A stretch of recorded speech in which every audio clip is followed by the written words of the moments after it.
చందమామ కన్న సక్కని రూపం నిన్నెట్లా మరిసుందురా రక్తసిక్తమైన నీ ముద్దు మూకం చూసెట్లా బతికుందురా చందమామ కన్న సక్కని రూపం నిన్నెట్లా మరిసుందురా రక్తసిక్తమైన నీ ముద్దు మూకం చూసెట్లా బతికుందురా ట్రాఫిక్ రూల్స్ ఏనాడు సెవిన పెట్టకపోతివి ఎన్నిసార్లు నేను మొత్తుకున్నా గాని మొండి పోకడల పోతివి ఉన్న ఒక్కగానొక్క కొడుక నువ్వు టక్కరయ్యి చచ్చిపోతివి నన్ను దిక్కులేని దాన్ని చేస్తివి అప్పు సప్పు చేసి దుబాయికి పోయి నీ అయ్యారి కోసం పడుతున్నాడు ఆడ ఈడ కాయ కష్టం చేసి చెల్లి పెళ్లి కోసం డబ్బు పంపినడు బండి కావాలని పస్తులుండి మరి మొండి పట్టుకుంటివి చెల్లి పెళ్లి ఆపి సక్కని బైకు మెచ్చంగా నీకు కనిపిస్తేవి హెల్మెట్ మరిచి బైకుపై మెరుపుల దూసుకెళ్తివిరా కొడుక నన్ను చీకట్ల దోస్తివి బిడ్డ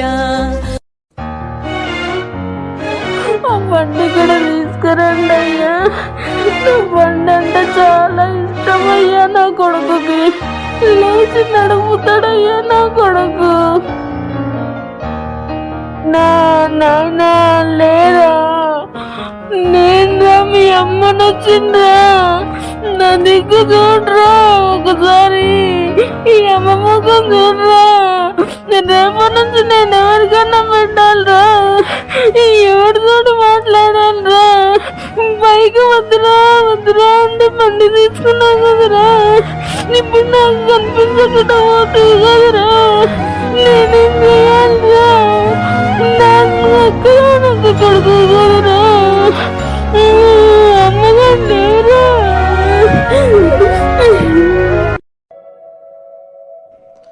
మన దేశంలో ప్రతిరోజు జరిగే రోడ్డు ప్రమాదాల్లో చాలా వరకు యువతవే, ముఖ్యంగా మైనర్లవే. సరైన వయస్సు, అనుభవం లేకుండా వాహనం నడపడం చట్టపరంగా తప్పు మాత్రమే కాదు, మన ప్రాణాలకి కూడా చాలా ప్రమాదకరం. ప్రియమైన తల్లిదండ్రులకు, విద్యార్థులకు తెలియజేయడం ఏమనగా, మీ పిల్లలు బైకు, స్కూటర్, కారు వంటి వాహనాలు నడపకుండా కట్టుదిట్టంగా చూసుకోవాలి. అందరూ నడుపుతున్నారు కాబట్టి నా పిల్లాడు కూడా నడపాలి అనే ఆలోచన చాలా ప్రమాదకరం. ఒక చిన్న తప్పిదం జీవితాంతం బాధ కలిగించవచ్చు. చిన్న పిల్లలకు వాహనాలు ఇవ్వడం ప్రేమ కాదు, ప్రమాదాన్ని ఆహ్వానించడం. వారి భద్రత కోసం కఠిన నిర్ణయాలు తీసుకోవాలి. మిత్రులారా, జీవితం అమూల్యం. మన భవిష్యత్తు మన చేతుల్లోనే ఉంది.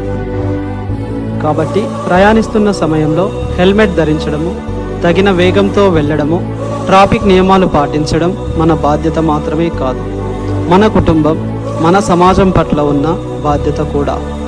యాక్సిడెంట్ అంటే బైకో, కారో రోడ్డు మీద పడటం కాదు, ఓ కుటుంబం మొత్తం రోడ్డు మీద పడటం. ఇది మా చిన్న సందేశం. ఇట్లు మీ వికాస్ ఎక్సలెంట్ స్కూల్ కల్వకుర్తి.